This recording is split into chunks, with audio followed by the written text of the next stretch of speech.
Hey everyone, welcome back to my mini vlog. আজকে হলো কলকাতাতে আমাদের second day for Puja shopping.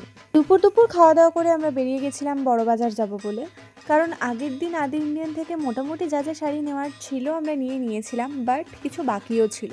ইউটিউবের কালেকশন দেখেই আমরা এই দোকানে এসেছি, তবে এটা প্রথমবার না, আগে বহুবার কেনাকাটা করেছি এখান থেকে। বেশ অনেকগুলো শাড়ি কিনে ওই বিল্ডিংয়েই একটা জামা কাপড়ের পিসের দোকান আছে, ওখানে গেছিলাম।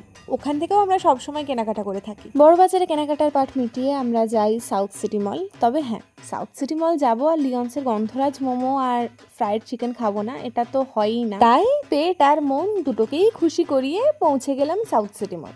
এখানে প্রথমেই আগে জামা কাপড়ের চ্যাপ্টারটা মিটিয়ে নিয়ে আমি আমার মেকআপ প্রোডাক্ট দেখছিলাম। মেকআপের কিছু জিনিস আমার কেনার ছিল, সবটা না পেলেও বেশিরভাগটাই পেয়ে গেছিলাম। সেগুলোই কিনে নিয়ে আজকের মতো বাড়ি চলে এসেছিলাম। আর আমার মিনি ব্লগগুলো দেখার জন্য লাইক, শেয়ার, সাবস্ক্রাইব অবশ্যই করো। টাটা।